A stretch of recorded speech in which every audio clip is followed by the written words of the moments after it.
boa noite, você que está nos acompanhando. Eu não sei muito bem qual é a hora que você está fazendo isso, então é isso aí. Desejo saúde para todo mundo, já começa assim.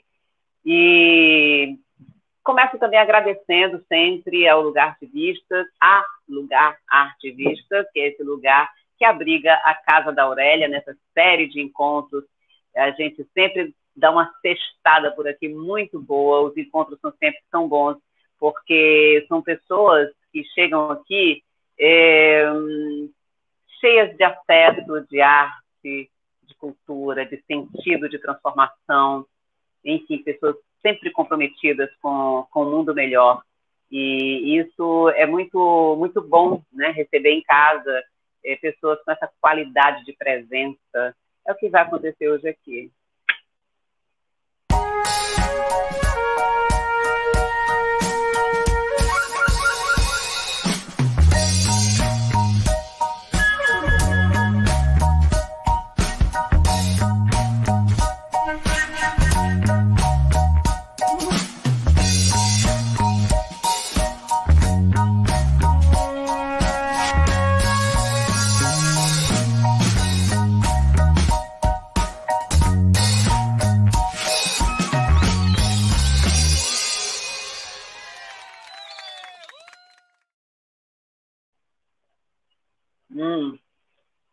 Começando aqui bebendo um pouco de água de coco, que eu adoro, que é tão nutritivo, tão saboroso. É nutritiva e saborosa. Eu preciso ficar sempre alerta, sempre atenta a essa linguagem, a esse modo como a gente fala, que tem essa tendência de colocar tudo no masculino, né? Então, estou ali ligada para fazer cada vez mais esse exercício de uma linguagem mais voltada para o feminino. É importante para quem está com esse compromisso de realmente transformar essa sociedade numa sociedade mais igualitária, em que todos e todas nós estejamos ali, né? Na mesma linha, na mesma frequência. Isso é importante. A nossa convidada de hoje tem tudo a ver com isso, tudo a ver com esse propósito. Ela é uma mulher vestida de casa. Olha que poético. É poético e também tem muitas outras coisas dentro dessa mulher vestida de casa e dessa casa, né, que é feita de narrativas de mulheres, né? Caruna de Paula, essa amiga muito querida, que chega para a gente conversar hoje, passar aqui um tempinho juntas, trocando afetos, ideias. Muito grata, Caruna. Seja muito bem-vinda, minha amiga. Estava esperando já há um tempo. Marta Aurélia, muito obrigada pelo convite. Muito obrigada pela oportunidade de estar aqui conversando com você nesse projeto que eu acompanho há algum tempo. Acompanho como amiga e acompanho também como espectadora, e hoje estar aqui nesse lugar e poder conversar com você, falar sobre arte, falar sobre alguns trabalhos que eu desenvolvo, é para mim um prazer especial. Eu gostaria de dizer que eu estava vendo a abertura aqui da revista Artivista e fiquei um tanto emocionada, porque, para quem não me conhece, eu morei em Fortaleza por bons anos. Hoje eu moro no Recife, mas eu fiz a minha graduação na UFC e tenho uma saudade, além de um carinho muito especial por Fortaleza. Então, eu fiquei grata também a você por me trazer, de certa forma, virtualmente, mas também a Fortaleza, sabe? E esse é um desejo que há muito tempo eu já cultivo, de fazer um retorno à Fortaleza, a partir, né, de trabalhos aí com arte e cultura. E aí, quando eu me vi conversando com você que está aí, e vi as imagens da Praia de Iracema e algumas imagens de Fortaleza, bateu uma nostalgia muito boa. Então, Isso é uma conversa, vai fluindo aqui de acordo com a nossa, né, com a nossa troca, mas eu quero começar só um pouquinho mais formal. Por quê? Porque eu quero te apresentar, certo? E dizer que Caruna de Paula nasceu em Manaus. Você sabe que quando eu comecei a ler tua bio, acho que eu tinha esquecido essa informação, né? Porque Pernambuco é tão presente na sua vida que eu fiquei achando que você tinha nascido aí. Mas não, ela nasceu em Manaus, cresceu em Pernambuco, Ceará e São Paulo. Então, daí você já imagina, né, que pessoa é essa que, né, transita ao longo da sua vida, né, assim, no momento que está crescendo. Mestre em História Cultural pela Universidade Federal de Pernambuco, tem um trabalho de pesquisa que vem daí, né, que é sobre travessias, olha só, pela terceira margem do rio Jaguaribe. E eu me lembro que eu te conheci, talvez, nesse momento, né, e fiquei muito tocada com o seu trabalho. Você teve a gentileza de trocar ideias comigo sobre ele, né, falando ali sobre as margens do rio, as histórias, as narrativas de pessoas ali daquela região. Fiquei muito... Sempre ele está aqui comigo, entendeu? Eu nunca esqueci, porque considero assim, essa importância que é esse tipo de investigação. Nessa época você estudou as interseções entre natureza e cultura. Também você fez, já não consigo mais ler, então vai ser de memória, certo? Você é autora de um livro sobre ópera que você produziu aí no Recife, em Pernambuco, que é Ópera no Recife, Vozes e Bastidores. Deixa eu ver se eu consigo... estou conseguindo baixar aqui, que maravilha! Estou conseguindo, Caruna. E é integrante do coletivo Cine Rua, colaboradora da rede Lula Córtex, desenvolve pesquisa por meio de projetos culturais, e aí tem um destaque para o projeto Paisagens em Trânsito, Patrimônios Coletivos, uma investigação sobre o patrimônio paisagístico construído e natural de diferentes regiões de Pernambuco, e para a cartografia das saudades. Eu achei esse nome tão lindo, tão incrível, que eu fiquei assim, muito interessada de saber como é que é esse projeto. Certa vez eu estava fazendo um espetáculo musical em que predominantemente o repertório era com músicas que falavam de saudade, para a gente ter essa possibilidade de refletir, de pensar sobre tudo isso que produz saudade na gente. A saudade é uma coisa muito, muito interessante, muito, muito bacana, né?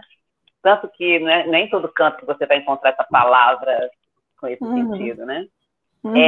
Que é um projeto que mapeia territórios existenciais, apropriação, experiências, cidades e afetos. Aí dá vontade de a gente saber mais ainda, né? E é autora desse livro que ela acaba de lançar, está em fase de lançamento do livro Mulher Vestida de Casa. E também, Caruna é mãe de Lila Sindu Bremer. Que isso diz muita coisa, né? Como eu estava falando aqui para Roberta, você e Roberta, né? Roberta é mãe de Luna, Caruna é mãe de Lila. E isso, quando a gente é mãe, muita coisa muda na vida da gente. A gente realmente tem uma transformação, né? Uma coisa, eu sou mãe de um rapaz, de um homem, né? E quando ele nasceu, quando eu fiquei grávida, né? Porque isso começa já desde o momento em que você sabe que está grávida, que você percebe, né? Que as coisas começam a acontecer em você de modo diferente, né? Isso vai realmente causando algo na gente que, às vezes, é difícil da gente nominar, né? Assim, tem coisas que acontecem, algumas coisas sim, né? Algumas coisas são óbvias, algumas coisas são possíveis da gente tocar, mas tem sensações, eu não sei se você concorda comigo, mas tem coisas que a gente está vivenciando na maternidade que a gente não encontra as palavras, né, para dizer. Inteiramente. E é isso, essa é Caruna, que não é tudo sobre ela, mas é uma parte bem importante, né? Bem-vinda, minha querida. Muito obrigada, Marta. Você falou que eu tive a gentileza de conversar com você sobre a minha pesquisa de mestrado, que foi sobre o Rio Jaguaribe, mas na verdade a gentileza foi sua, que me recebeu em Fortaleza, e eu pude ficar hospedada na sua casa, aquela saudosa casa, que era na verdade um apartamento ali no condomínio Iracema. Marta Aurélia, quando eu me mudei para o Recife, e todas as vezes que eu voltava a Fortaleza, ela era minha querida anfitriã, então a gentileza começou por você. E a gente se encontrava muito no Mandi, o restaurante do Vaikunta Praçada. Sim, sim, sim. E outro amigo querido, então. Acho até que foi lá que a gente se aproximou um tanto mais, sim, né? Sim, isso eu não me lembrava. É verdade. Bom, não sei nem por onde começar, mas você manifestou, eu anotei ali porque você manifestou alguns interesses aí nessa apresentação, e aí acho que a gente pode começar a desenrolar esse novelo, né? Vamos desenrolar esse novelo.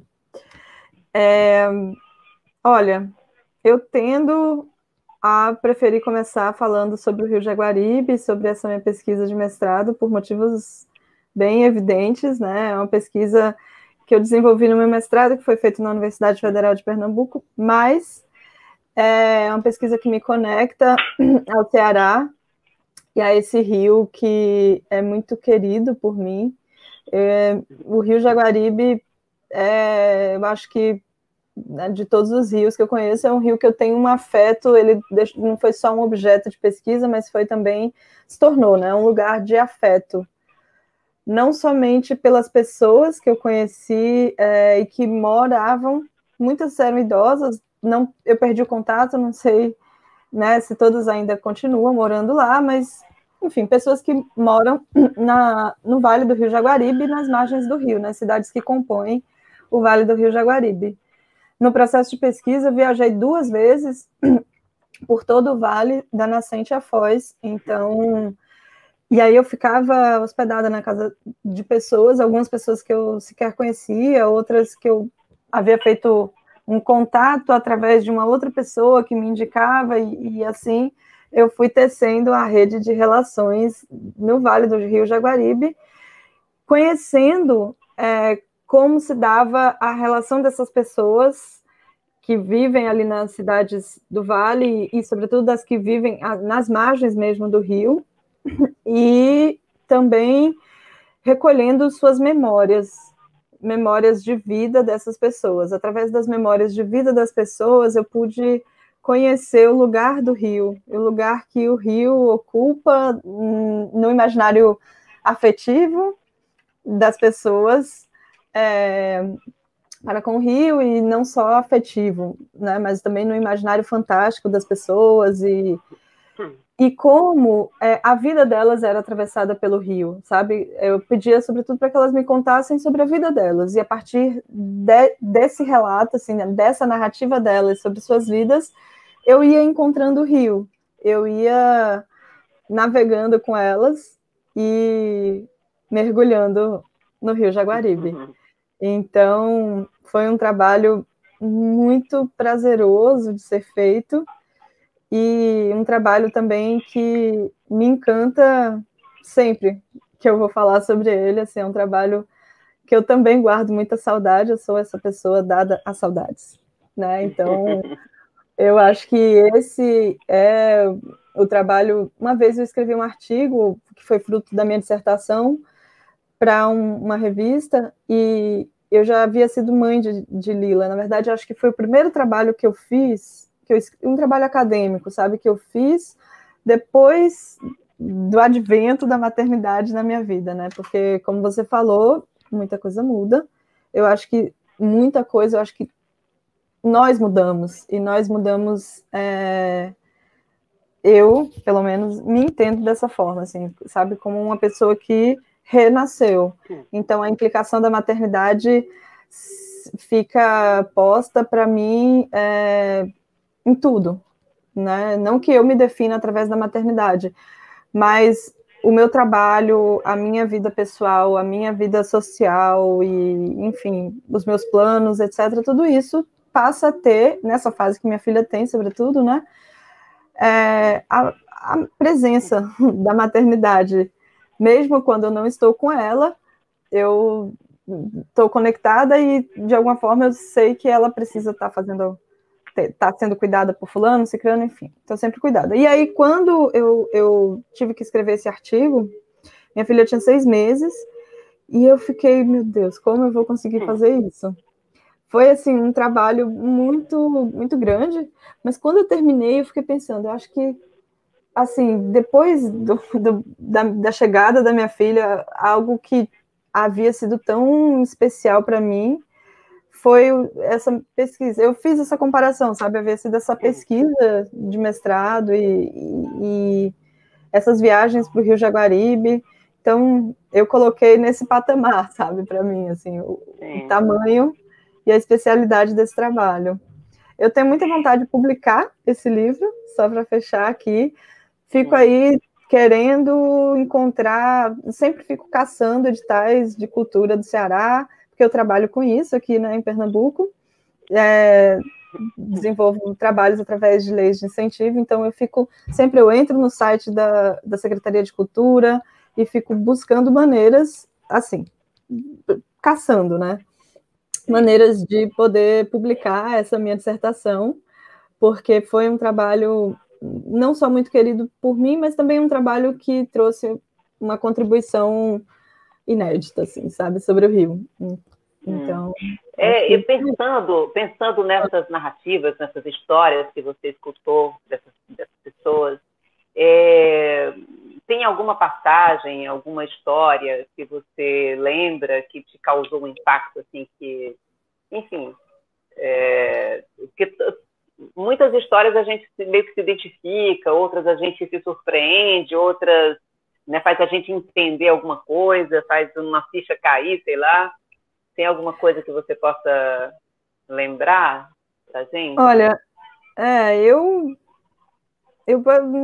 não tenho como falar da minha dissertação sem trazer o bicho do rio, que eu acho que é essa a contribuição que eu falo, que assim, não, o bicho do rio não havia sido estudado, não sei se depois do meu trabalho, né, já foi estudado, não academicamente, ele nunca havia sido estudado. O bicho do rio se trata de uma lenda do município de Jucás, que fica ali muito próximo a Tauá e que é perto da nascente, né, do rio Jaguaribe, então é no começo ali na bacia do Alto Jaguaribe.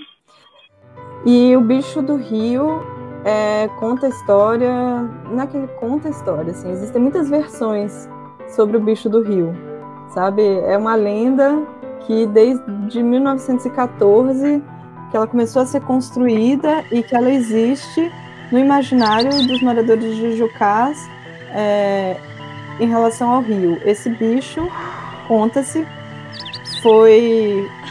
ele nasceu de uma mãe virgem, que mãe virgem é como chamavam mulheres que não haviam se casado e que engravidavam. Enfim. E aí ela ficou com muita culpa por ter engravidado sem ser casada e abortou o filho no rio. E aí jogou o filho dentro do rio. E aí esse filho não nascido dela, esse filho que ela teve, existem versões diferentes, mas essa criança ela se tornou um monstro que é composto por todos os animais que compõem a fauna do Jaguaribe.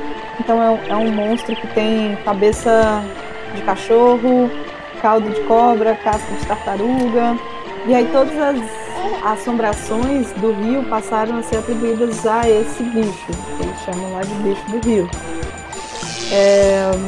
Bom, e aí o bicho do rio, que eu acho que é muito interessante, é que ele orienta e desorienta os usos que são feitos do rio pelos moradores de Jucás.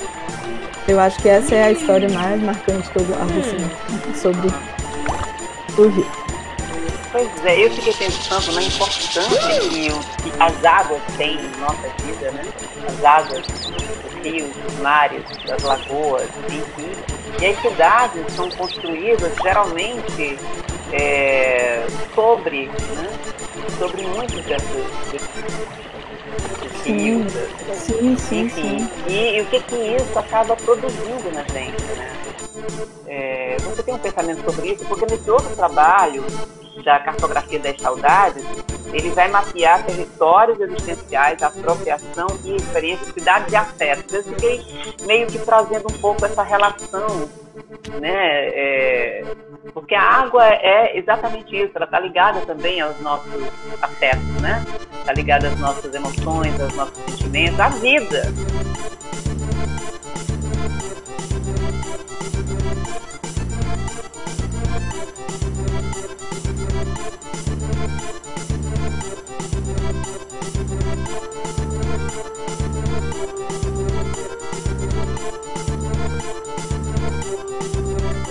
Né?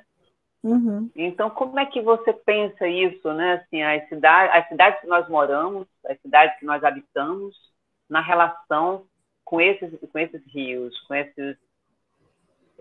Bom, eu acho que é uma relação problemática, na verdade. Eu acho que o estabelecimento das cidades por essa humanidade que... eu acho que é uma relação problemática, na verdade. Eu acho que o estabelecimento das cidades por essa humanidade que atua nesse planeta de forma bastante equivocada em relação à natureza. Historicamente, a ocupação em torno...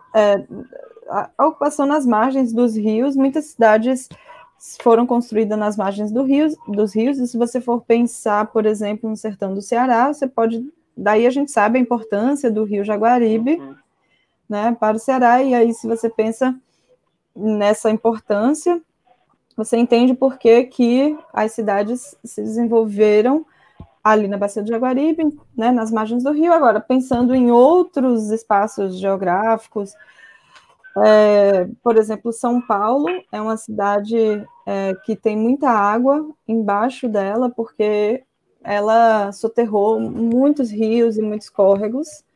Estou dando um exemplo de uma grande cidade como São Paulo. Eu moro hoje no Recife, e o Recife tem o rio Capibaribe.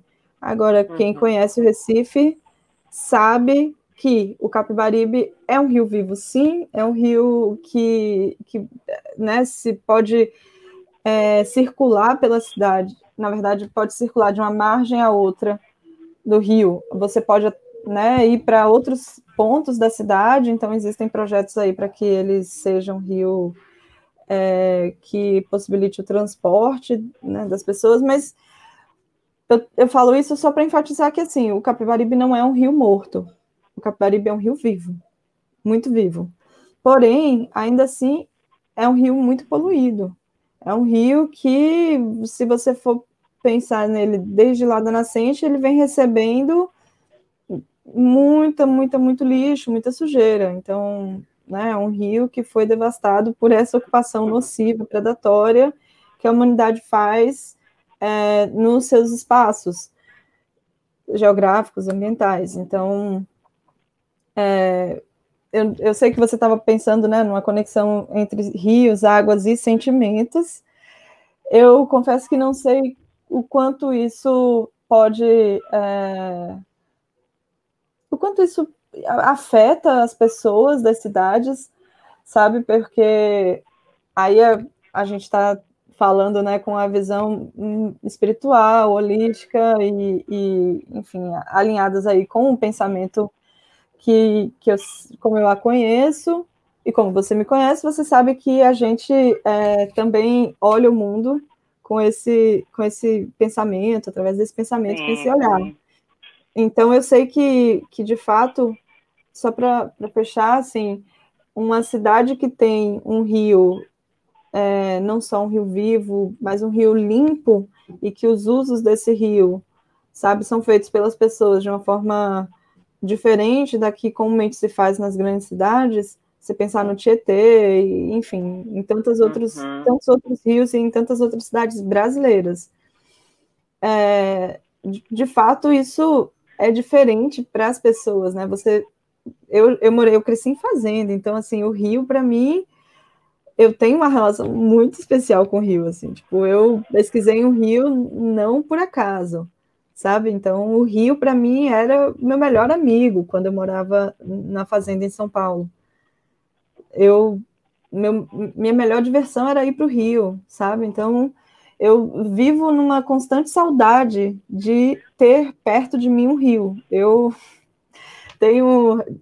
comigo, Caruna, assim, conto para você que tenho uma saudade que não sei dizer, não sei descrever, mas uma saudade que é uma falta interna, assim, sabe? Que eu sinto de ter um rio. E a felicidade que eu sinto quando eu estou dentro de um rio é também indescritível. Então, eu acho que, né, seria bem diferente a relação das pessoas com a cidade a partir de outros rios. Eu teria aqui umas coisas, assim, mas não dá para a gente ficar conversando só sobre esse tema, né? Que é muito, muito instigante. Teria que falar, e comecei a pensar nos rios aqui, no Rio Pajeú, aqui, Rio Ceará, Rio Pajeú, que inclusive ele foi feito um filme aqui por uma galera muito bacana que chama Pajeú, e é um filme muito lindo, sabe, assim, muito interessante como trata do rio, e sempre falando do bicho do rio. No filme tem uma personagem que é uma personagem criada lá, uma figura estranha, e que é uma espécie de, você não sabe se aquilo é um bicho, é um ser, né? É um ser que emerge do rio e que tem a ver um pouco com esse imaginário que a gente vai, né, construindo, assim. Eu me lembro que, por exemplo, eu bem jovem, eu acampava muito, ia ali para Maranguape, né? Aí subia um pouco ali naquela terra de Maranguape, e aí a gente acampava num lugar que tinha um rio, e tinha uma senhora chamada Maria, que tinha uma casa, ela ficava lá, ela e o cachorro, e ali e a gente botava a barraca e ficávamos ali, passávamos a noite inteira, eu dentro da água, porque eu ficava, né, assim, a água me chamava, eu ficava dentro da água, e ela contando histórias, e as histórias que ela contava passava tudo por esse tipo de imaginário, sabe? Esses seres, né, assim, que ela via, que ela convivia com eles, mas que a gente só podia vê-los através das narrativas dela. É muito interessante isso. Mas, enfim, passando essa... Inclusive, quero muito conhecer esse documentário que você falou, porque vou te passar informações sobre isso. Obrigada.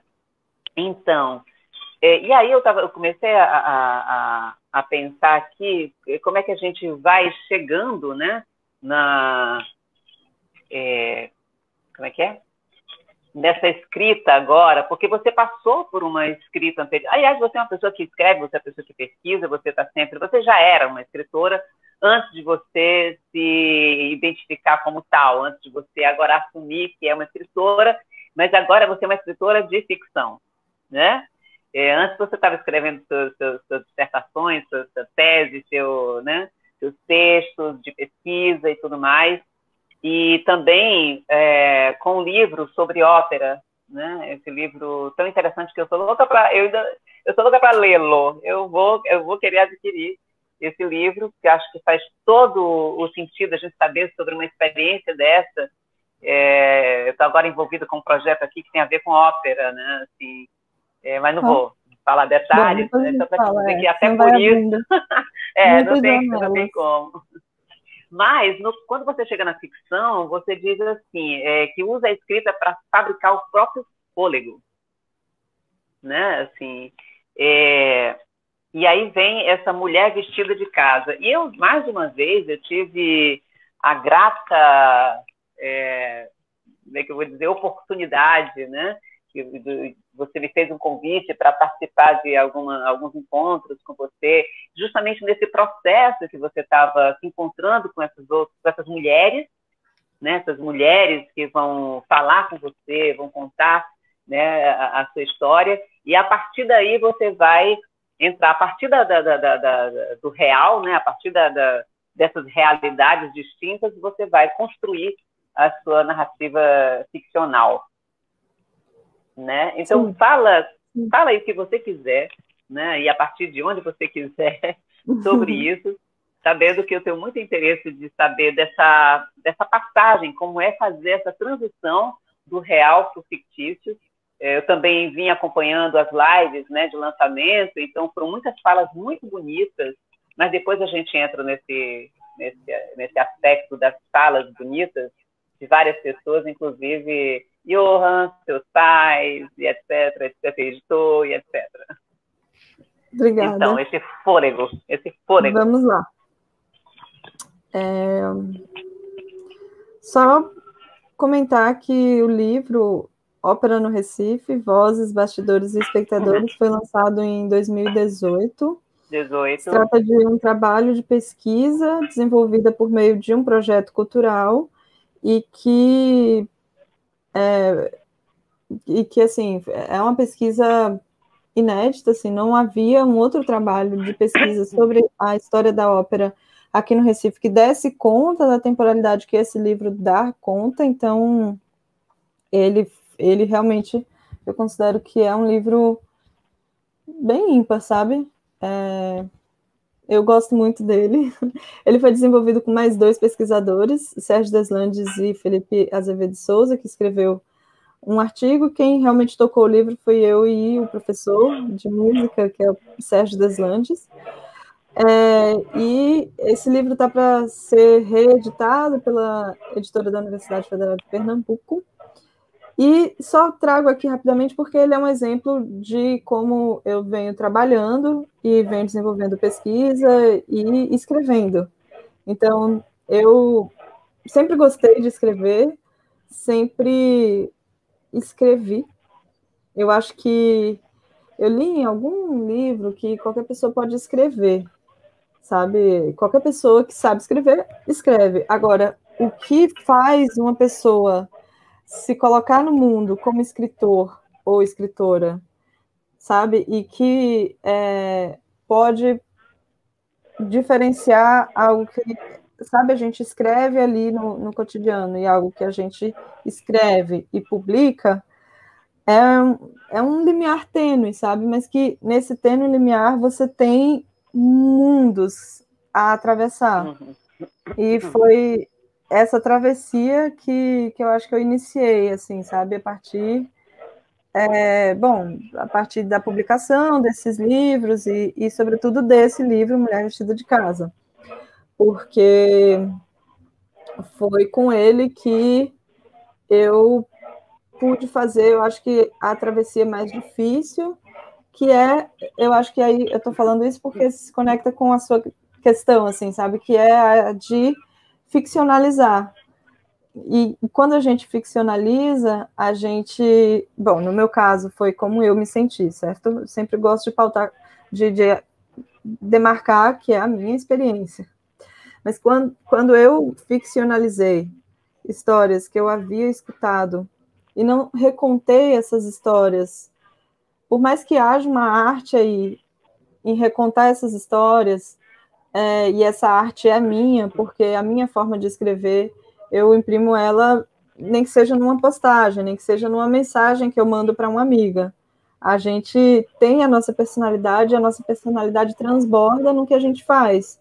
Então, na roupa que a gente usa, em como a gente organiza o nosso corpo, e, claro, como não, na arte, né? Eu acho que a escrita, você escrever,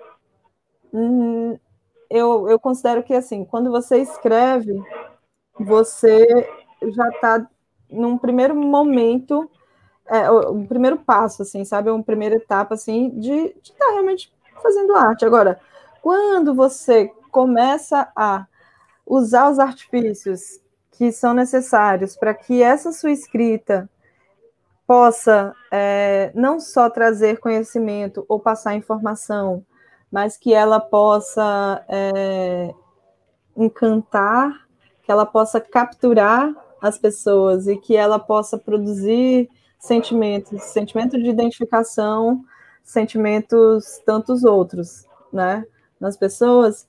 Aí é quando eu considero que, né, no meu caso, foi quando eu dei esse passo, assim, sabe, de me colocar como escritora e de me reconhecer como escritora e de me oferecer ao mundo como tal. Eu tenho falado isso. Então, assim, vamos lá. É porque você fez uma pergunta ampla, e aí eu estou aqui tentando dar de propósito de respondê-la. Quero contar uma coisa. Eu escrevi em 2019 um livro que ainda não foi publicado e que também conta histórias de vidas de mulheres, mas que não dá conta da história de vida completa das mulheres e que também não é ficção. Se trata de um trabalho que eu desenvolvi com Débora Echeverria, que é uma parceira e que é dona de uma editora chamada Editora Kubzak. Como é que é o nome da editora dela? Kubzak. Ah, com B sim. muda. Kubzak. Sim. Bom, foi ela que eu escutei numa live dizendo coisas maravilhosas, eu fiquei encantada. Sim. Inclusive, ela disse que estava assim, um pouquinho enciumada, porque queria que você tivesse publicado esse livro da editora dela. Pois é, não, mas aí teremos outros. E, inclusive, esse, né, que vai ter uma coedição entre a editora Kubzak e a CEP. Como, para quem não me conhece, eu também trabalho desenvolvendo produção cultural. Então, eu faço elaboração, gestão e a produção de projetos culturais e dos meus projetos e outros também, assim, que eu abraço.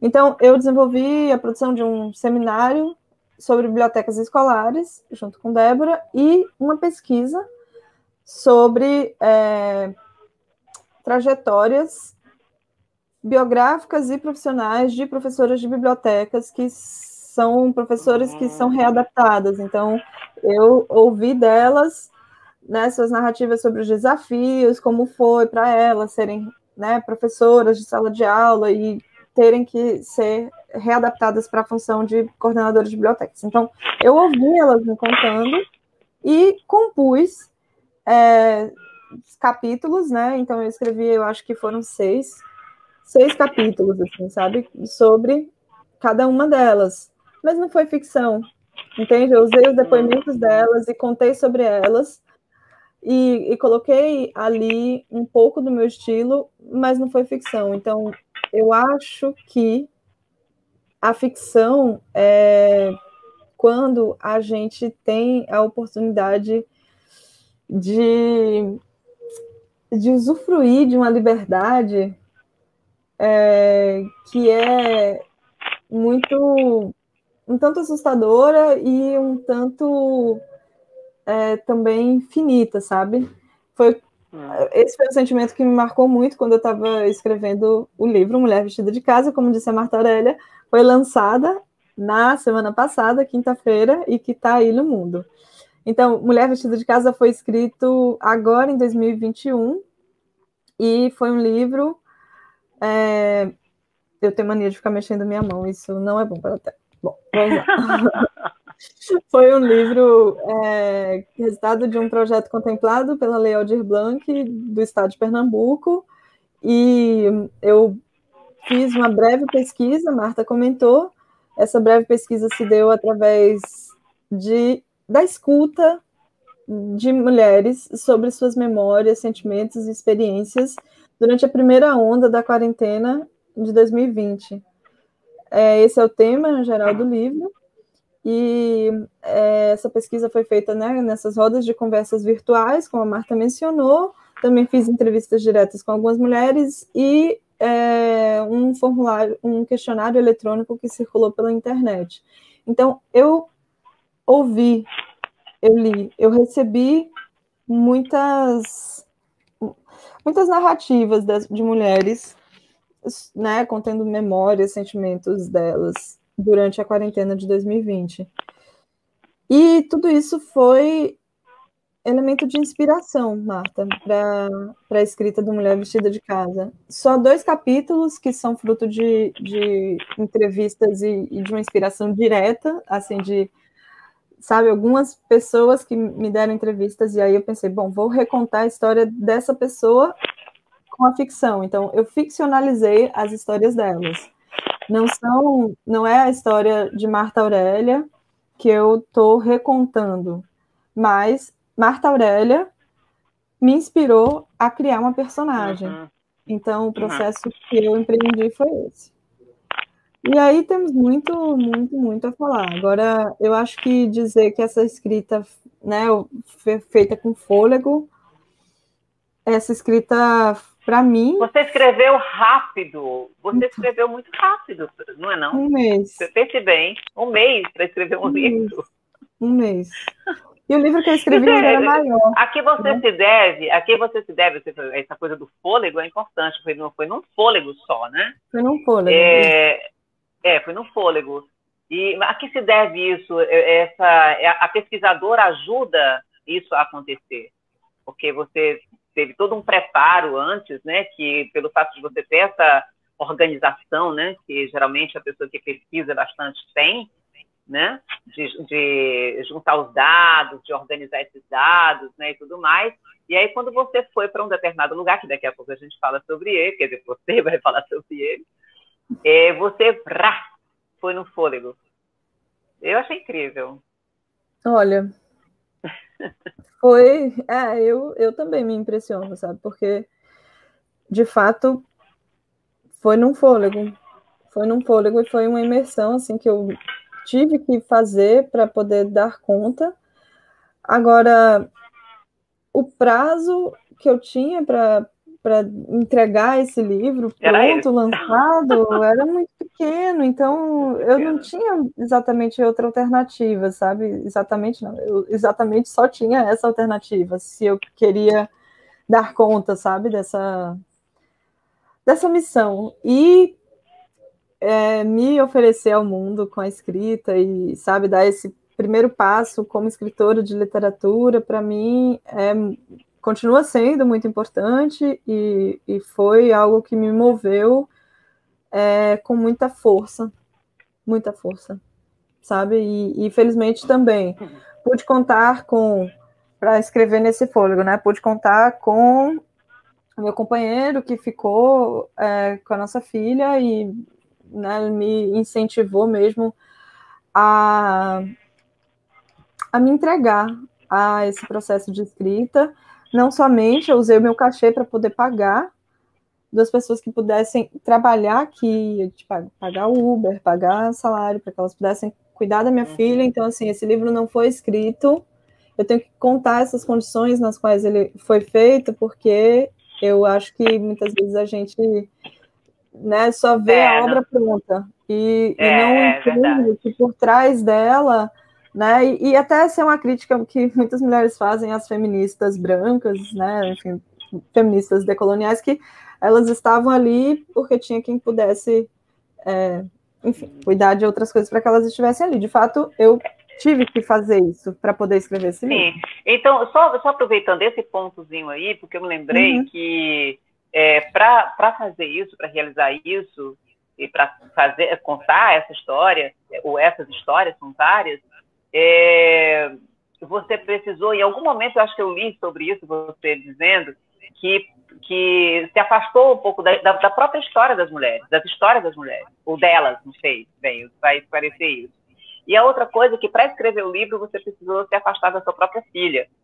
E isso vai ter faz todo um sentido aí dentro dessa história, que tem uma hora que a gente está indo por um caminho, mas a natureza é muito controversa, é paradoxal. Ela nos coloca, né, vez por outra, numa espécie de... E agora? Você vai fazer o quê? Né? É como se você quase estivesse desdizendo aquilo que você está dizendo, mas no final das contas não é bem isso.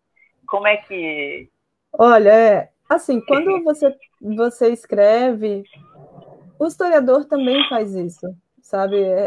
Bom, mas aí é uma outra discussão. Não vou entrar nisso. Assim, esse movimento de aproximação e afastamento, né? Assim, isso. Coisa. Mas eu vou me ater, não vou entrar nessa discussão. E só inclui também, inclui aí na tua reflexão, desculpa aí, essa minha mente geminiana é horrível. Inclui aí também essa aproximação, porque você foi justamente para uma casa que não é uma casa qualquer, né? Então, pensando aí na saudade, pensando na ancestralidade, pensando das reconexões que a gente faz na vida, né? O que a gente vive, isso acaba tendo uma potência outra, faz você rever certas questões também, porque é muito, digamos, tem uma dimensão aí que é muito, entre aspas, intestina, né? É muito visceral, aí que acaba, né, fazendo parte desse processo de falar da história da outra pessoa, que está falando ao mesmo tempo de si. Olha, eu eu acredito que falar é sempre falar-se, e acredito também que a gente falando da outra, muitas vezes, sempre a gente está falando da gente, porque é a gente que fala. Marta, quando eu escrevi no final do primeiro conto do livro Mulher Vestida de Casa, o nome do conto é Respiro. Nesse conto eu trago um pouco da minha história em quarentena, mas eu foco no processo de escrita desse livro, Mulher Vestida de Casa, o livro que foi lançado e que leitores e leitoras que lerão o livro vão ver que esse é o conto que abre o livro para que depois possa chegar às histórias das outras mulheres. Então, eu comecei o livro me implicando e trazendo o processo de escrita. E ao final desse conto, eu deixo o que eu gostaria de dizer sobre o livro. Eu escrevi a última parte desse primeiro conto, né? Eu escrevi quando eu havia finalizado a escrita do livro inteiro, e eu estava um turbilhão de sentimentos, e assim, fora toda a emoção que o processo de escrita teve, por alguns aspectos que você trouxe aí, que eu acho que eu vou chegar neles, né, ao longo aí da minha fala. Mas, para focar agora no que eu quero desenvolver aqui, te digo que assim, o prazo que eu tive para escrever o livro foi algo que trouxe foi como, sabe, uma lente, assim, que aumenta, sabe, uma lente de grau que aumenta todas as emoções, porque você tem um prazo muito curto para fazer algo que é muito grandioso, assim, para mim era muito grandioso escrever esse livro. O meu compromisso com esse livro era um compromisso comigo, um compromisso com o edital, um compromisso, sobretudo, eu acho que o compromisso com o edital era o mais simples, assim, sabe, mas o compromisso mais significativo era tanto comigo quanto com as mulheres, sabe? Enfim, com as mulheres, porque a minha vontade de escrever um livro que conte histórias de mulheres em quarentena é uma vontade de começar a literatura a serviço das mulheres, a serviço de contar sobre as mulheres, que é o que me interessa. É o que me interessa enquanto leitora, não somente, mas sobretudo, não somente, mas sobretudo. E é o que me interessa como escritora também. Tanto a minha arte como escritora, quanto eu, Caruna, enquanto produtora, caminho há alguns anos, não tantos anos, mas eu acho que a maternidade foi algo que me impulsionou muito nesse sentido, assim, caminho trabalhando com mulheres e em projetos voltados para o universo das mulheres. Bom, mas enfim, esse meu compromisso me fazia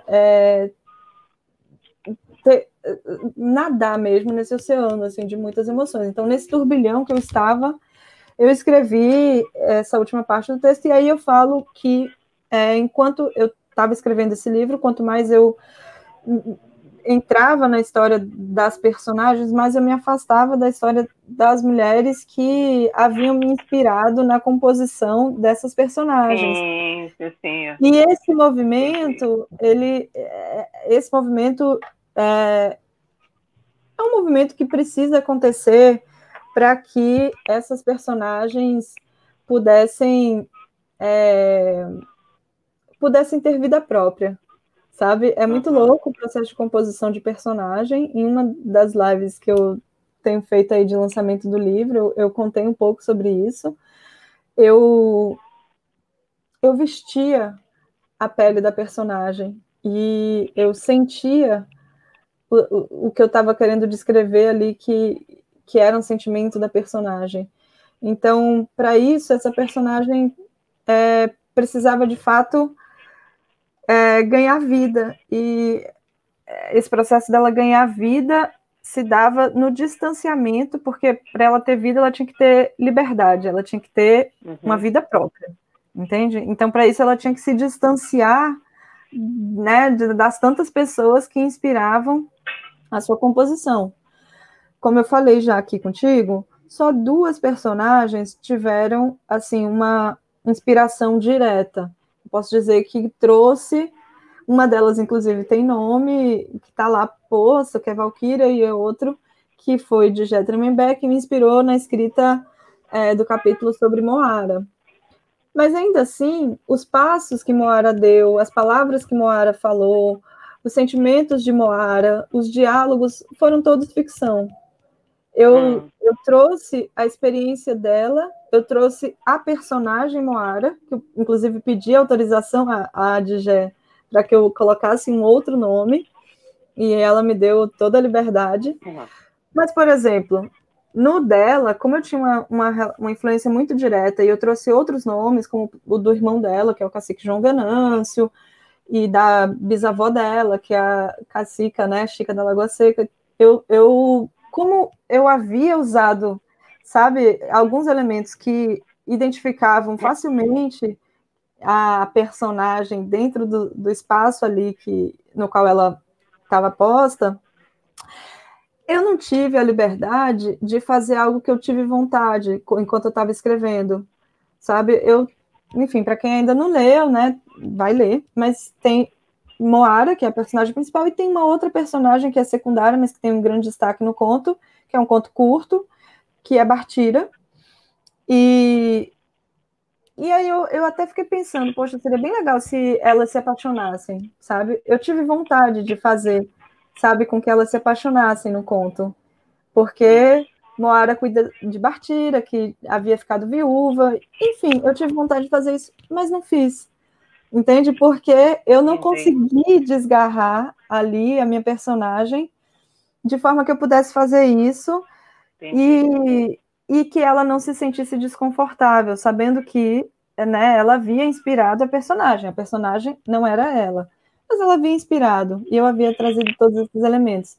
Então, entende por que quando você está compondo uma personagem, você precisa realmente distanciá-la, assim, né, das mulheres que inspiraram. E, por fim, também, só para falar também sobre isso, foram várias mulheres que inspiraram a composição das personagens. E mulheres que eu sequer conheço, mulheres que responderam ao questionário, mulheres que eu li na internet. Então, eu estava muito atenta a narrativas de pessoas sobre a quarentena, sobretudo de mulheres.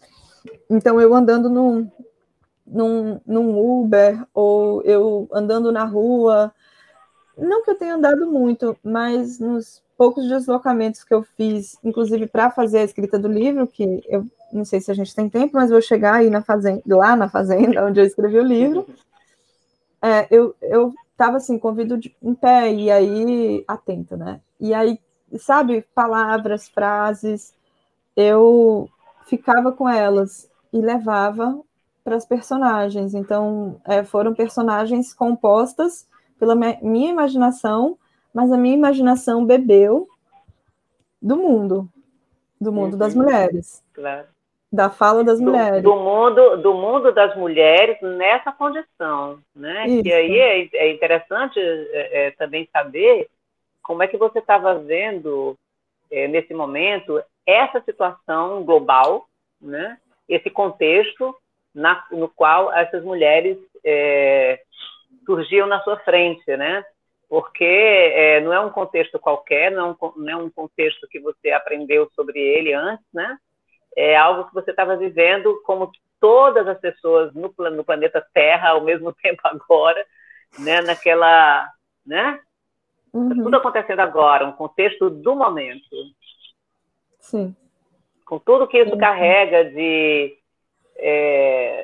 perigos, né? Assim, enfim, desse pensamento também que eu acho que se vai criando, se você não estivesse pensando no livro, de qualquer modo, você olha para esse mundo que você está, né, e que tantas questões acontecem, né, assim, a pandemia, né, que ao mesmo tempo não é só a pandemia do coronavírus, né, que pode gerar Covid, que muitas pessoas morreram, mas é também um contexto político que também tem uma, né, assim, que reforça toda essa situação, e essas mulheres estão aí, né? Estão aí dentro. Estão aí. Nossa, foi... Junto com você, você não está longe, né? Você está junto aí. É muito difícil escrever sobre o tempo presente, assim, não sei se essa é uma fala de historiadora, que eu sou historiadora, mas Pois é é, difícil imagina. escrever sobre o tempo presente, e uma outra coisa também, não só é difícil escrever sobre o tempo presente, mas também é um pouco difícil escrever no presente, sabe?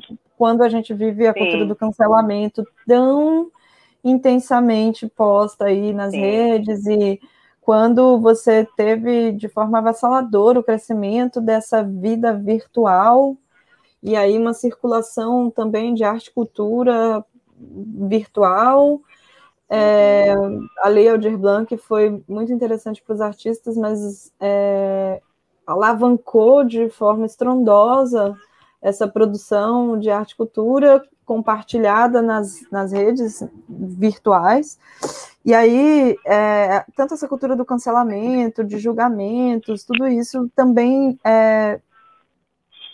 a mim, né, me soavam sempre como um fantasma, sabe? E aí eu ficava ali naquela preocupação de: será que cabe eu escrever isso? Será que cabe? Eu vou confessar uma coisa para você, por exemplo, Marta.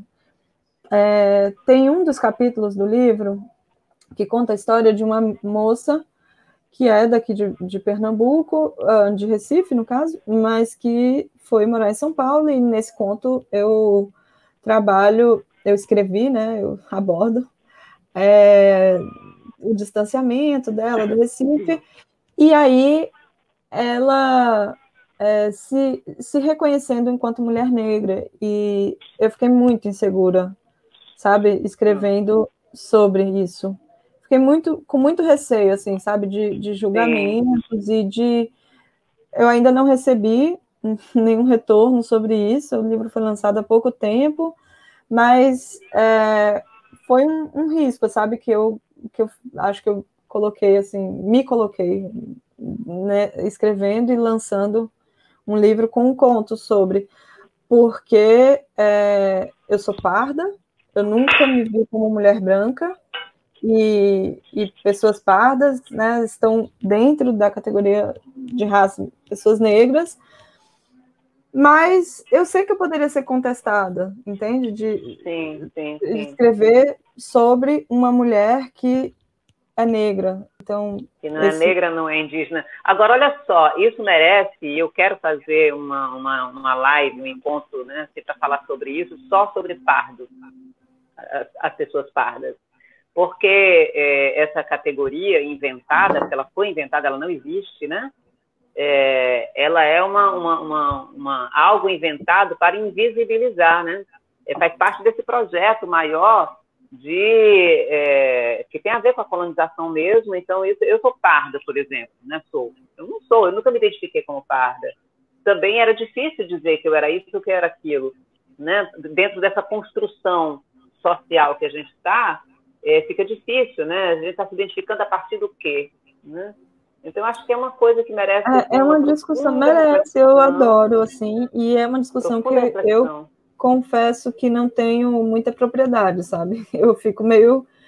Não tenho muita Eu tenho propriedade, porque justamente eu acho que como você falou, assim, a gente está numa sociedade com o processo de colonização foi tão violento e continua acontecendo também de uma maneira tão violenta, que a gente sente na pele... Bom, enfim, a gente vai entrar num outro assunto, assim, mas a gente A gente sente, né? sente na pele mesmo, sabe?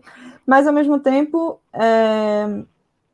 eu nunca me identifiquei, eu nunca me coloquei como uma pessoa negra, sabe? Uhum. E também nunca me coloquei como uma pessoa branca, e também nunca como uma pessoa Como indígena. indígena. Uhum. Você entende?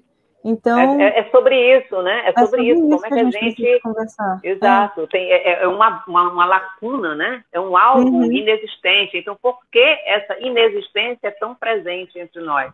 Que coisa é essa que existe e que ao mesmo tempo não E assim, existe, né? vamos adiante. Eu acho super importante você propor aí uma live, ou não sei em que formato, mas se aprofundar nessa discussão. Acho que ela é super necessária. sabe? Ela é tão necessária nesse tempo em que a autoafirmação também tem sido feita cada vez com maior ênfase, sabe, pelas pessoas. Exatamente. Então, a gente precisa olhar. E pensando nisso daí, voltando aqui para o processo de escrita do livro, né, de feitura, enfim, isso tudo vai fazendo algum sentido dentro desse contexto, né, no qual essas mulheres estão inseridas, né? Essas afirmações, né, assim, esse ser cada uma ser si mesma, né, nessa história toda, mulher vestida de casa, que casa é essa, né? Nunca ficamos tão dentro de casa, né, como agora, né? Então, assim, que roupa é essa? Que vestimenta é essa? Ela é feita do quê? De coisas que a gente achava que conhecia, porque todo mundo, enfim, a maioria de nós tem uma casa, porque a casa somos nós, na verdade, né? A casa e mesmo somos nós, e quem não tem casa, que infelizmente tem milhões de pessoas que não têm casa, né? Mas encontra sempre um lugar. É tão interessante isso que vai mexer com outras questões, né? Que entra na coisa da propriedade, quer dizer, ter ou não ter casa, né? É uma outra questão. Mas uma casa, você de algum modo você vai habitar, mesmo que a casa seja a rua, mesmo que a casa seja aquele local que você escolheu para permanecer ali, uma vez que você não tem as 4 paredes para ficar do lado de dentro, né? Ou se está nesses lugares, esses lugares foram totalmente ressignificados. Muitas coisas começaram a se intensificar, né? Não, eu ia dizer que casa também foi ressignificada. Acho que casa foi sobretudo. Né, dentre tantos lugares que foram ressignificados na casa. Olha aí. Casa somos tantos mundos dentro de outros mundos mais, e estamos ligados por cordões umbilicais. Somos tantos mundos dentro de outros mundos mais, e estamos ligados por cordões umbilicais.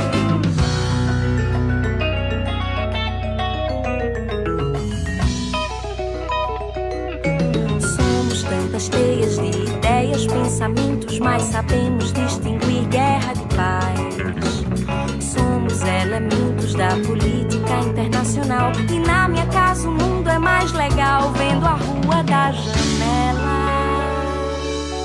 Eu e a tela, vendo a rua da janela. Eu e a tela.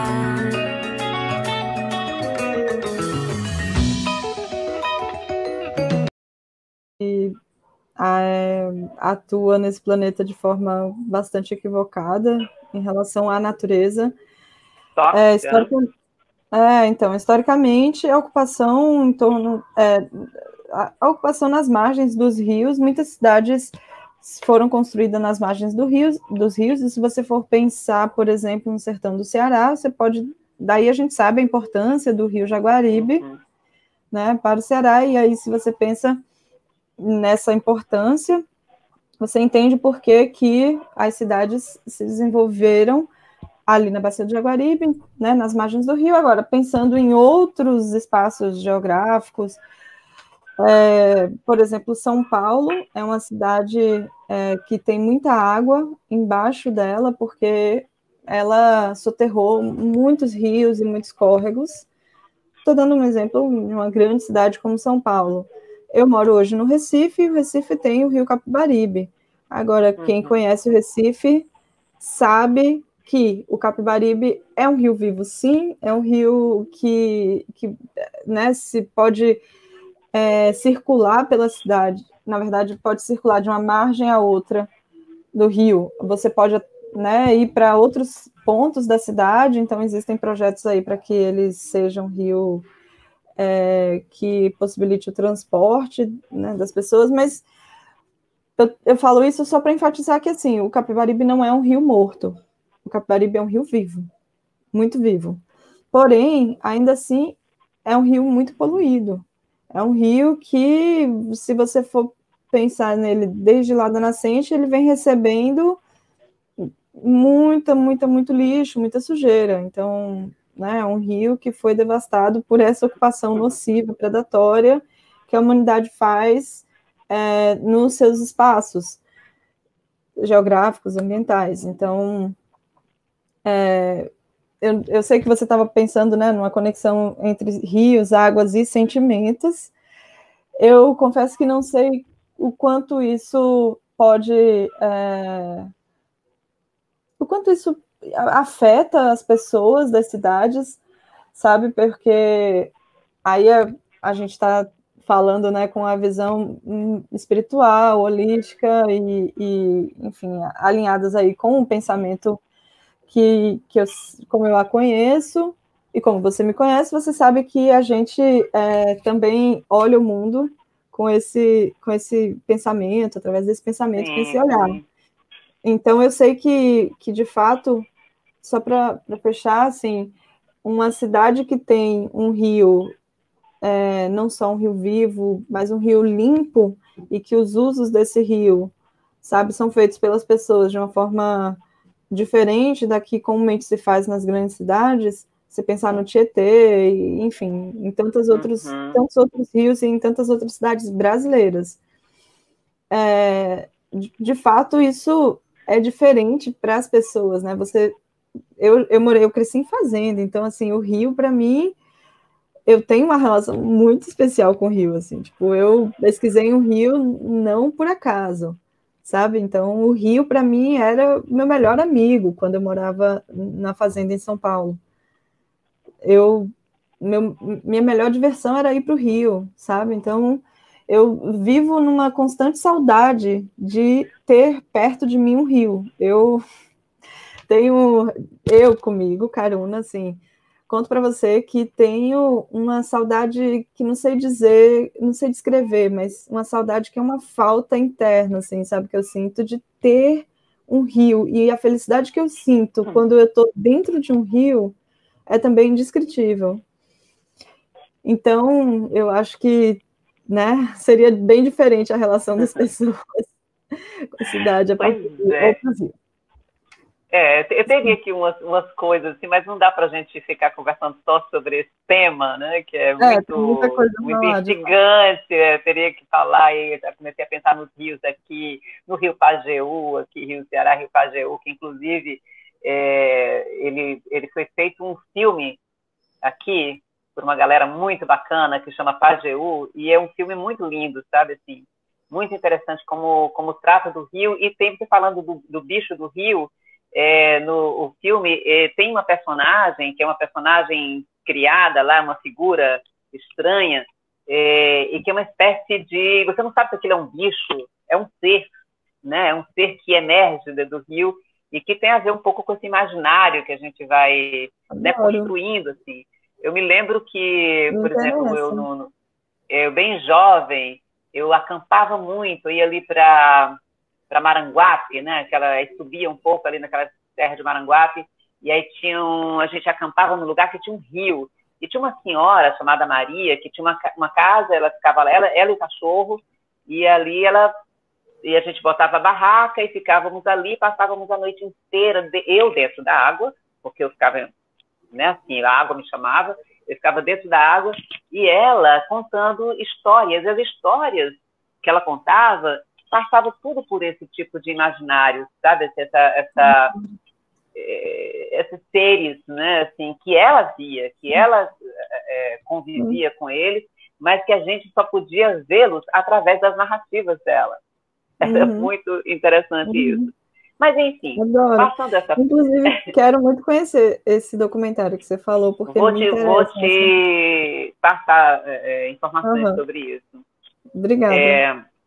Então, e aí eu comecei a pensar aqui como é que a gente vai chegando, né, como é que é? Nessa escrita agora, porque você passou por uma escrita anterior. Aliás, você é uma pessoa que escreve, você é uma pessoa que pesquisa, você já era uma escritora antes de você se identificar como tal, antes de você agora assumir que é uma escritora, mas agora você é uma escritora de ficção, né? Antes você estava escrevendo suas dissertações, sua tese, seus textos de pesquisa e tudo mais, e também com um livro sobre ópera, né? Esse livro tão interessante que eu sou louca para lê-lo. Eu vou querer adquirir esse livro, que acho que faz todo o sentido a gente saber sobre uma experiência dessa. Eu estou agora envolvida com um projeto aqui que tem a ver com ópera, né? Assim, mas não vou falar detalhes, bom, né? Só para te dizer que até não por isso não tem janelas. como. Mas, quando você chega na ficção, você diz assim, que usa a escrita para fabricar o próprio fôlego, né? Assim, e aí vem essa mulher vestida de casa. E eu, mais de uma vez, eu tive a grata, como é que eu vou dizer, oportunidade, né? Você me fez um convite para participar de alguns encontros com você, justamente nesse processo que você estava se encontrando com essas mulheres, né? Essas mulheres que vão falar com você, vão contar, né, a sua história, e a partir daí você vai entrar, a partir do real, né? A partir dessas realidades distintas, você vai construir a sua narrativa ficcional. Né? Então, Sim. fala aí o que você quiser, né? E a partir de onde você quiser sobre isso, sabendo que eu tenho muito interesse de saber dessa passagem, como é fazer essa transição do real para o fictício. Eu também vim acompanhando as lives, né, de lançamento, então foram muitas falas muito bonitas, mas depois a gente entra nesse aspecto das falas bonitas de várias pessoas, inclusive Johan, seus pais, e etc., editor, e etc. Obrigada. Então, esse fôlego. Vamos lá. Só comentar que o livro Ópera no Recife, Vozes, Bastidores e Espectadores foi lançado em 2018. Se trata de um trabalho de pesquisa desenvolvida por meio de um projeto cultural e que assim, é uma pesquisa inédita, assim, não havia um outro trabalho de pesquisa sobre a história da ópera aqui no Recife que desse conta da temporalidade que esse livro dá conta, então ele realmente, eu considero que é um livro bem ímpar, sabe? Eu gosto muito dele. Ele foi desenvolvido com mais 2 pesquisadores, Sérgio Deslandes e Felipe Azevedo Souza, que escreveu um artigo. Quem realmente tocou o livro foi eu e o professor de música, que é o Sérgio Deslandes. E esse livro está para ser reeditado pela editora da Universidade Federal de Pernambuco.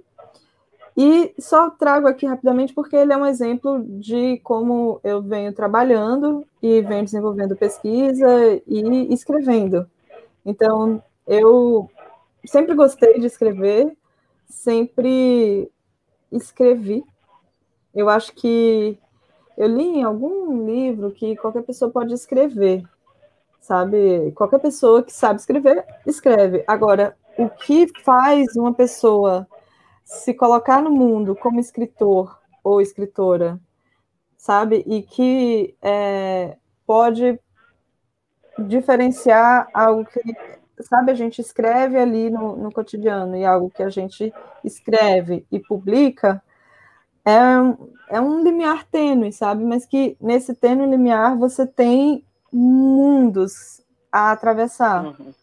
E foi essa travessia que eu acho que eu iniciei, assim, sabe? A partir da publicação desses livros e sobretudo, desse livro, Mulher Vestida de Casa. Porque foi com ele que eu pude fazer, eu acho que a travessia mais difícil, eu acho que aí eu estou falando isso porque se conecta com a sua questão, assim, sabe? Que é a de ficcionalizar. E quando a gente ficcionaliza, a gente... Bom, no meu caso, foi como eu me senti, certo? Eu sempre gosto de pautar, de demarcar que é a minha experiência.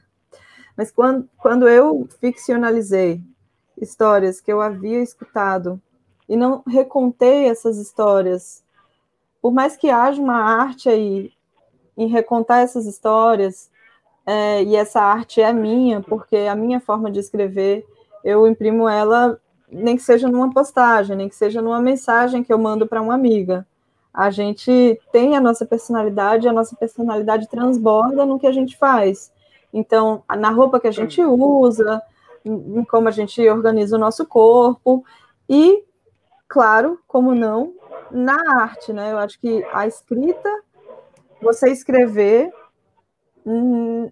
eu considero que, assim, quando você escreve, você já está num primeiro momento, o primeiro passo, assim, sabe? Uma primeira etapa, assim, de estar realmente fazendo arte. Agora, quando você começa a usar os artifícios que são necessários para que essa sua escrita possa não só trazer conhecimento ou passar informação, mas que ela possa encantar, que ela possa capturar as pessoas e que ela possa produzir sentimentos de identificação, sentimentos tantos outros, né, nas pessoas. Aí é quando eu considero que, né, no meu caso, foi quando eu dei esse passo, assim, sabe, de me colocar como escritora e de me reconhecer como escritora e de me oferecer ao mundo como tal. Eu tenho falado isso. Então, assim, vamos lá. É porque você fez uma pergunta ampla, e aí eu estou aqui tentando dar de respondê-la. Quero contar uma coisa. Eu escrevi em 2019 um livro que ainda não foi publicado, e que também conta histórias de vidas de mulheres, mas que não dá conta da história de vida completa das mulheres, e que também não é ficção. Se trata de um trabalho que eu desenvolvi com Débora Echeverria, que é uma parceira e que é dona de uma editora chamada Editora Kubzak. Como é que é o nome da editora dela? Kubzak. Ah, B sim. muda. Sim. Bom, foi ela que eu escutei numa live dizendo coisas maravilhosas, eu fiquei encantada. Sim. Inclusive, ela disse que estava assim, um pouquinho enciumada, porque queria que você tivesse publicado esse livro da editora dela. Pois é, não, mas aí teremos outros. E, inclusive, esse, né, que vai ter uma coedição entre a editora Kubzak e a CEP. Como, para quem não me conhece, eu também trabalho desenvolvendo produção cultural. Então, eu faço elaboração, gestão e a produção de projetos culturais e dos meus projetos e outros também, assim, que eu abraço. Então, eu desenvolvi a produção de um seminário sobre bibliotecas escolares, junto com Débora, e uma pesquisa sobre trajetórias biográficas e profissionais de professoras de bibliotecas que são professoras que são readaptadas. Então, eu ouvi delas, né, suas narrativas sobre os desafios, como foi para elas serem, né, professoras de sala de aula e terem que ser readaptadas para a função de coordenadoras de bibliotecas. Então, eu ouvi elas me contando e compus capítulos, né? Então, eu escrevi, eu acho que foram 6 capítulos, assim, sabe? Sobre cada uma delas. Mas não foi ficção, entende? Eu usei os depoimentos delas e contei sobre elas e coloquei ali um pouco do meu estilo, mas não foi ficção. Então, eu acho que a ficção é quando a gente tem a oportunidade de usufruir de uma liberdade que é muito, um tanto assustadora e um tanto também infinita, sabe? Esse foi o sentimento que me marcou muito quando eu estava escrevendo o livro Mulher Vestida de Casa, como disse a Marta Aurélia, foi lançada na semana passada, quinta-feira, e que está aí no mundo. Então, Mulher Vestida de Casa foi escrito agora em 2021 e foi um livro... eu tenho mania de ficar mexendo minha mão, isso não é bom para a tela. Bom, vamos lá. Foi um livro resultado de um projeto contemplado pela Lei Aldir Blanc, do estado de Pernambuco, e eu fiz uma breve pesquisa, Marta comentou, essa breve pesquisa se deu através da escuta de mulheres sobre suas memórias, sentimentos e experiências durante a primeira onda da quarentena de 2020. Esse é o tema geral do livro, e essa pesquisa foi feita, né, nessas rodas de conversas virtuais, como a Marta mencionou. Também fiz entrevistas diretas com algumas mulheres e um questionário eletrônico que circulou pela internet. Então, eu ouvi, eu li, eu recebi muitas narrativas de mulheres, né, contendo memórias, sentimentos delas durante a quarentena de 2020. E tudo isso foi elemento de inspiração, Marta, para a escrita do Mulher Vestida de Casa. Só 2 capítulos que são fruto de entrevistas e de uma inspiração direta, assim, sabe, algumas pessoas que me deram entrevistas, e aí eu pensei, bom, vou recontar a história dessa pessoa com a ficção. Então, eu ficcionalizei as histórias delas. Não é a história de Marta Aurélia que eu estou recontando, mas Marta Aurélia me inspirou a criar uma personagem. Então, o processo que eu empreendi foi esse. E aí temos muito, muito, muito a falar. Agora, eu acho que dizer que essa escrita, né, feita com fôlego, essa escrita, para mim... Você escreveu rápido. Você escreveu muito rápido, não é não? 1 mês. Você pense bem. 1 mês para escrever um livro. 1 mês. E o livro que eu escrevi ainda era maior. A que você se deve, essa coisa do fôlego é importante. Foi num fôlego só, né? Foi num fôlego.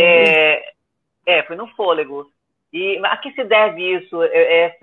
A pesquisadora ajuda isso a acontecer.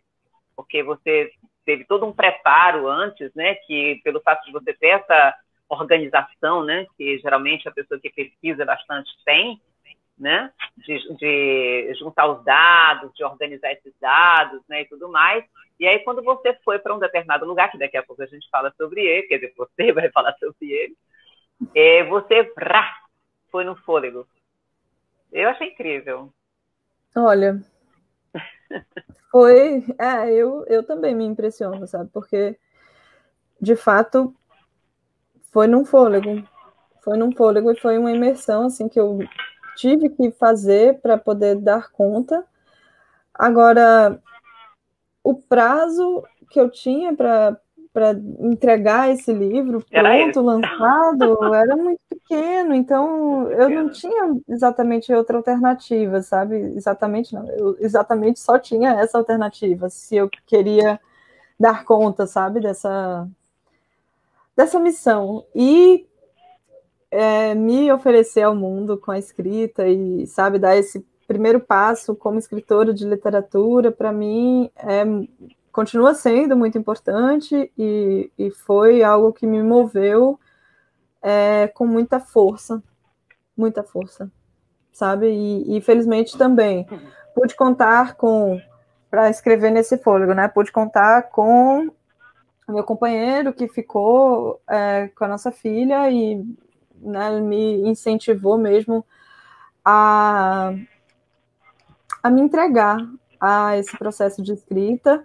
Não somente eu usei o meu cachê para poder pagar 2 pessoas que pudessem trabalhar aqui, tipo, pagar Uber, pagar salário, para que elas pudessem cuidar da minha filha. Então, assim, esse livro não foi escrito, eu tenho que contar essas condições nas quais ele foi feito, porque eu acho que muitas vezes a gente, né, só vê a obra pronta e não entende que por trás dela, né, e até essa é uma crítica que muitas mulheres fazem às feministas brancas, né, enfim, feministas decoloniais, que elas estavam ali porque tinha quem pudesse, enfim, cuidar de outras coisas para que elas estivessem ali. De fato, eu tive que fazer isso para poder escrever esse livro. Sim. Então, só aproveitando esse pontozinho aí, porque eu me lembrei que para fazer isso, para realizar isso, e para contar essa história, ou essas histórias, são várias,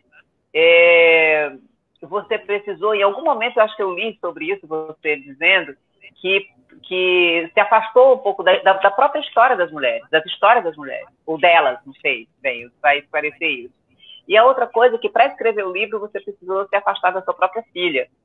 E isso vai ter faz todo um sentido aí dentro dessa história, que tem uma hora que a gente está indo por um caminho, mas a natureza é muito controversa, é paradoxal. Ela nos coloca, vez por outra, numa espécie de... E agora? Você vai fazer o quê? Né? É como se você quase estivesse desdizendo aquilo que você está dizendo, mas no final das contas não é bem isso.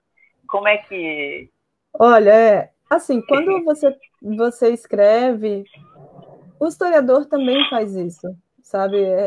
Bom, mas aí é uma outra discussão. Não vou entrar nisso. Assim, esse movimento de aproximação e afastamento, né? Assim, isso. Coisa.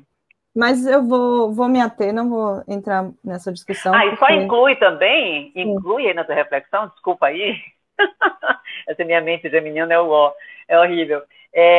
Inclui aí também essa aproximação, porque você foi justamente para uma casa que não é uma casa qualquer, né? Então, pensando aí na saudade, pensando na ancestralidade, pensando das reconexões que a gente faz na vida, né? O que a gente vive, isso acaba tendo uma potência ou outra, faz você rever certas questões também, porque é muito, digamos, tem uma dimensão aí que é muito, entre aspas, intestina, né? É muito visceral, aí que acaba fazendo parte desse processo de falar da história da outra pessoa, que está falando ao mesmo tempo de si.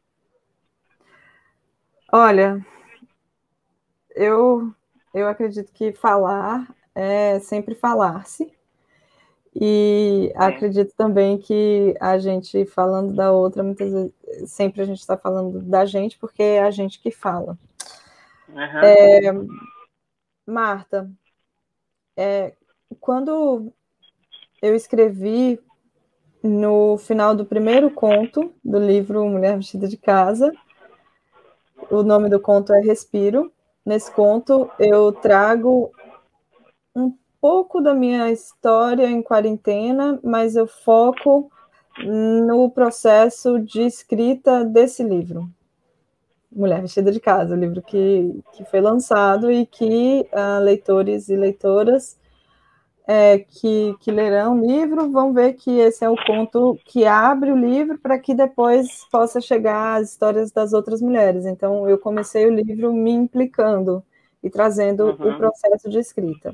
E ao final desse conto, eu deixo o que eu gostaria de dizer sobre o livro. Eu escrevi a última parte desse primeiro conto, né? Eu escrevi quando eu havia finalizado a escrita do livro inteiro, e eu estava um turbilhão de sentimentos, e assim, fora toda a emoção que o processo de escrita teve, por alguns aspectos que você trouxe aí, que eu acho que eu vou chegar neles, né, ao longo aí da minha fala.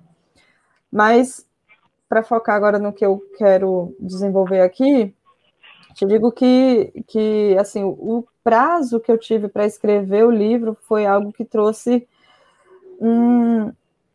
foi como, sabe, uma lente, assim, que aumenta, sabe, uma lente de grau que aumenta todas as emoções, porque você tem um prazo muito curto para fazer algo que é muito grandioso, assim, para mim era muito grandioso escrever esse livro. E o meu compromisso com esse livro era um compromisso comigo, um compromisso com o edital, um compromisso, sobretudo, eu acho que o compromisso com o edital era o mais simples, assim, sabe, mas o compromisso mais significativo era tanto comigo quanto com as mulheres, sabe? Enfim, com as mulheres, porque a minha vontade de escrever um livro que conte histórias de mulheres em quarentena é uma vontade de começar a literatura a serviço das mulheres, a serviço de contar sobre as mulheres, que é o que me interessa. É o que me interessa enquanto leitora, não somente, mas sobretudo. Não somente, mas sobretudo.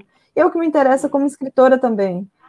Tanto a minha arte como escritora, quanto eu, Karuna, enquanto produtora, caminho há alguns anos, não tantos anos, mas eu acho que a maternidade foi algo que me impulsionou muito nesse sentido, assim, caminho trabalhando com mulheres e em projetos voltados para o universo das mulheres. Bom, mas enfim, esse meu compromisso me fazia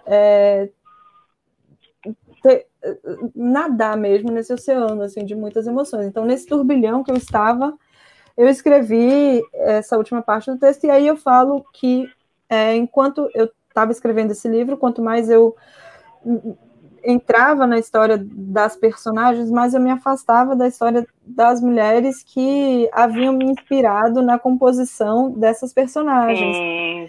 Sim. E esse movimento, esse movimento é um movimento que precisa acontecer para que essas personagens pudessem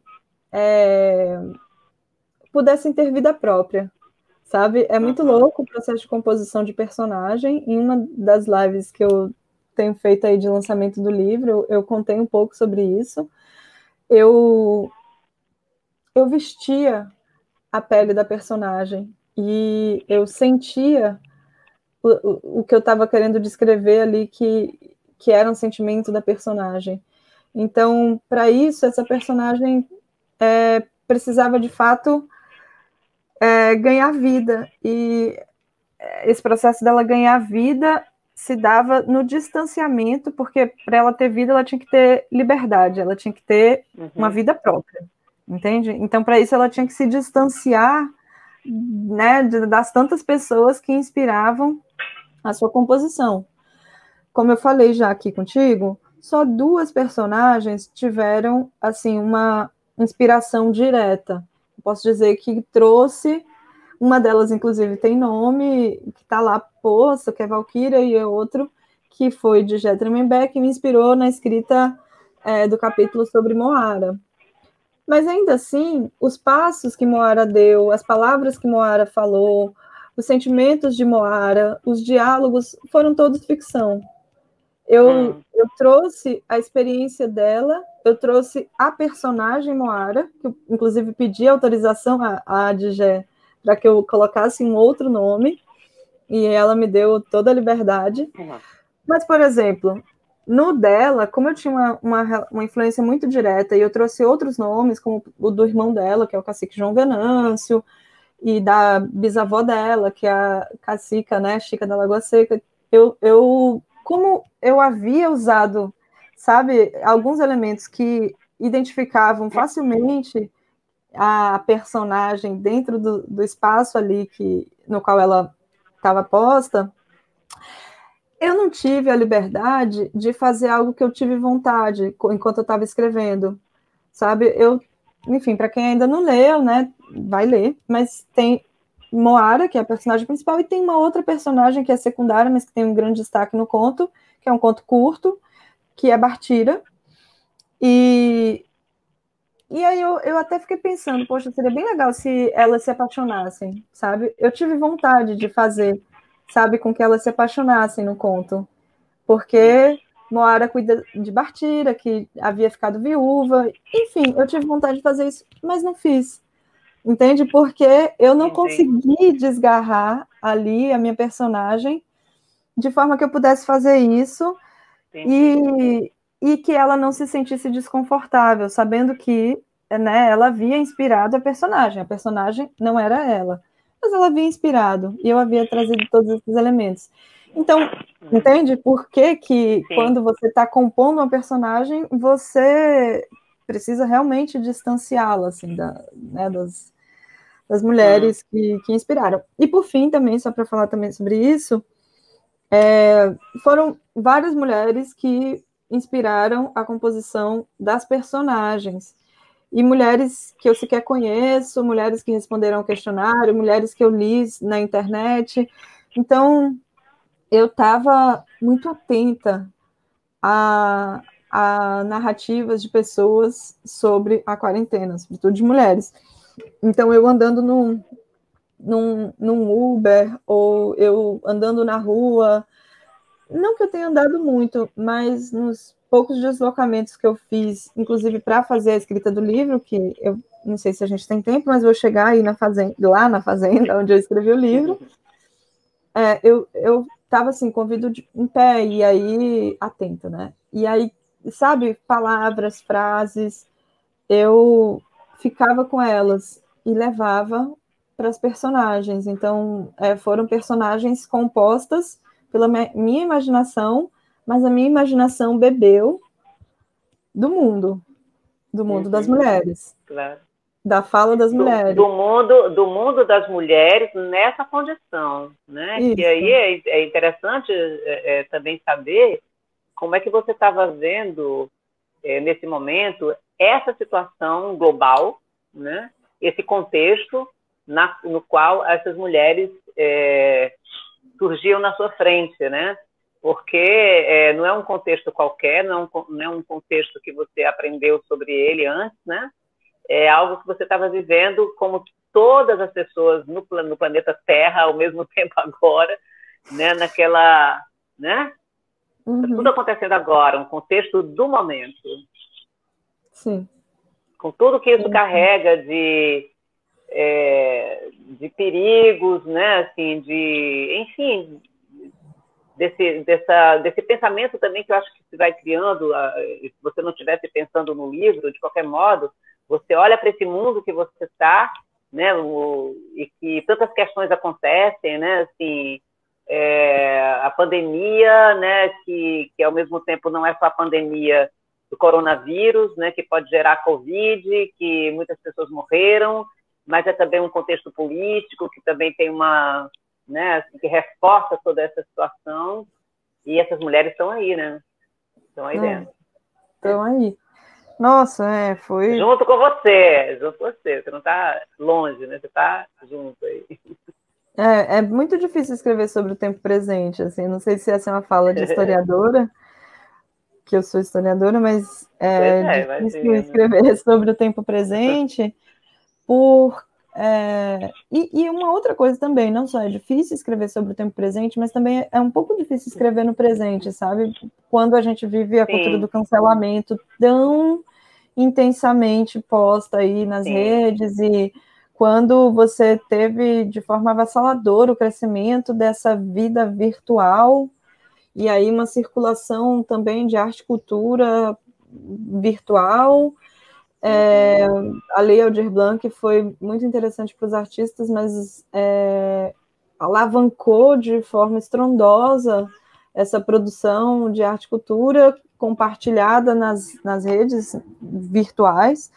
E aí, tanto essa cultura do cancelamento, de julgamentos, tudo isso também, a mim, né, me soavam sempre como um fantasma, sabe? E aí eu ficava ali naquela preocupação de, será que cabe eu escrever isso? Será que cabe? Eu vou confessar uma coisa para você, por exemplo, Marta.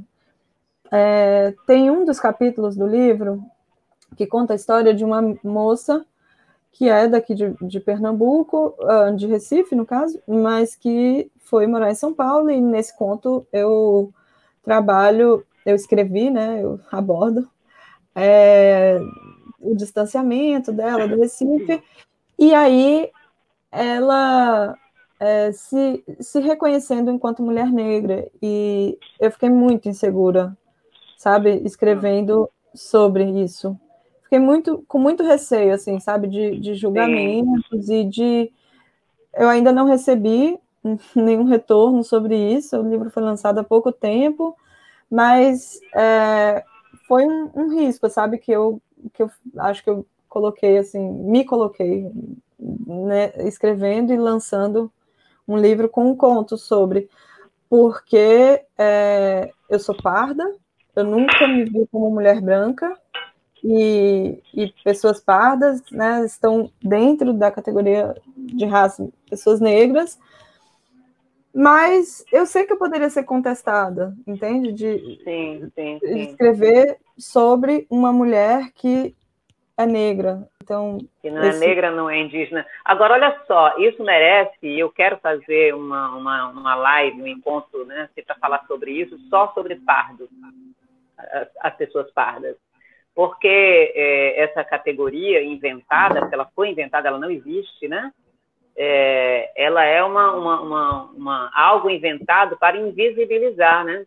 Faz parte desse projeto maior que tem a ver com a colonização mesmo. Então, eu sou parda, por exemplo, né? Eu nunca me identifiquei como parda.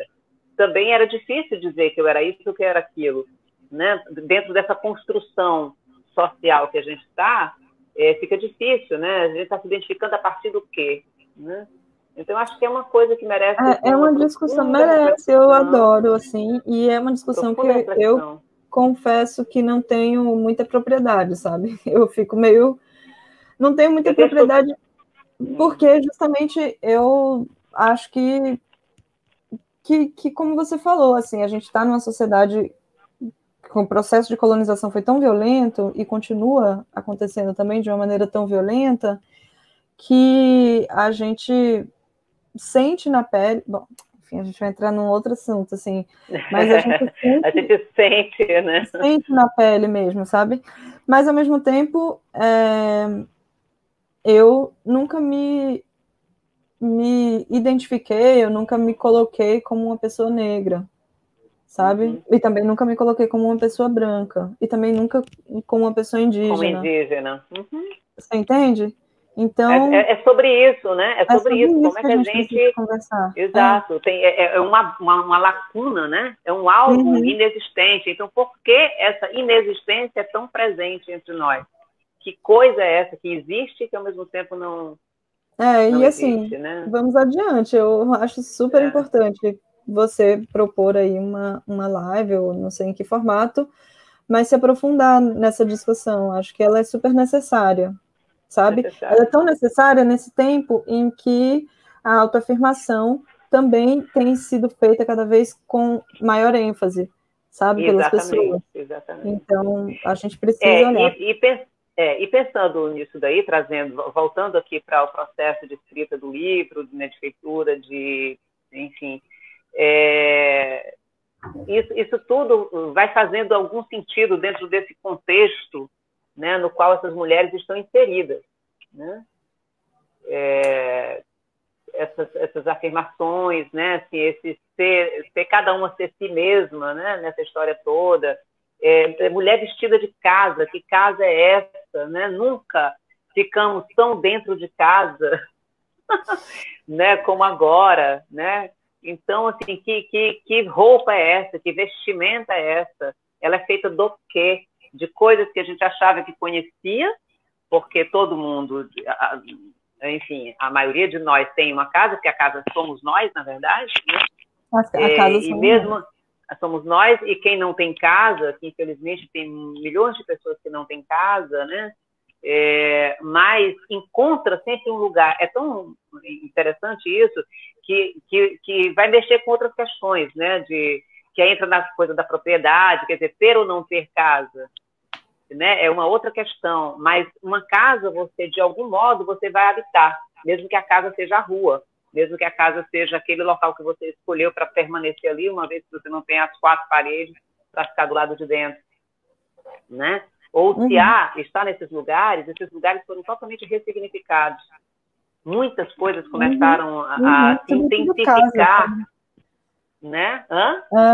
Não, eu ia dizer que casa também foi ressignificada. Acho que casa Exato. foi sobre tudo.